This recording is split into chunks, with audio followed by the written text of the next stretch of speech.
هذه الشيلة مقدمة من أم بشار زوجة الأخ بشير صالح حسن الصيراني، ترتيبها نفسها وجميع الأهل بعد وفاة المرحوم المغفور له بإذن الله الأخ صالح حسن الصيراني. كتب كلماتها الشاعر المعروف يحيى عبد الحليم. قالت أم بشار راح عمي قد تركنا وراح، قلبي زاد فيها الجراح والدمعة على مقلتي. عمي قد تركنا بحين والدمعة على كل عين، يا رب السماء يا معين تسمعني على دعوتي. يا يحيى بن عيد استمع قلبي زاد فيها الوجع، بحكي لك بما قد وجع انت الاخ في دنيتي. عمي مات يا حسرتي بعد السكبة دمعتي، كان الاب في دنيتي يا قري ويا وحشتي. اوصاني وصيه وقال يا بنت وبهي للعيال انت ما مثيلش مثال لا تتذكري كلمتي. قال لي لا وقعلش ولدي يتسمى عدي الاسد، وش تشتق عدي للسند يبقى ضاوي في غيبتي.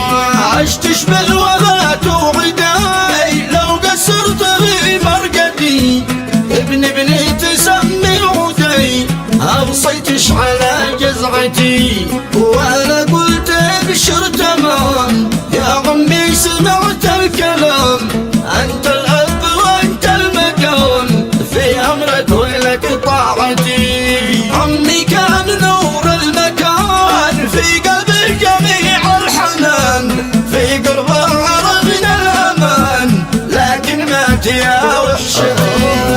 عمي للمواقف حزام بعد بيتنا في ظلام، ابكي يا طيور الحمام مثلي وارحمي حالتي. لكن يا حنيني حنين بعد الام قلبي حزين، ربي يرحمه كل حين يتقبل رضا دعوتي. يا زوجي انا لك رزاح مهما زاد فيك الجراح، هذا صدق لا شو مزاح ربي عارف شنيتي. ببقى لك سند يا بشير في غيبة ابوك المشير، لا تحزن وعقلك يطير حق الله يا مهجتي. يا زوج الجمع يذكروك في خدمة وطاعة ابوك، امك والخوات يشكروك حتى بي وكل اخوتي. عمي ما تجاله اجل يا زوجي وموت نزل، في موت فقدنا الامل والكرب كسرت شوفتي.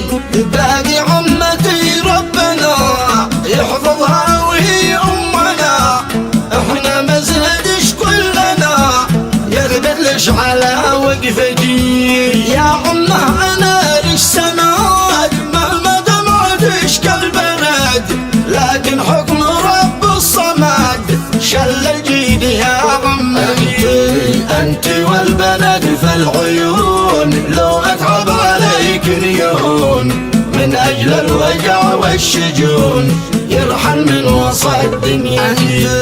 انت والحداعش البنات في قلبي لكم ذكريات، انت في العيون ساكنات في قلبي وفي مهجتي.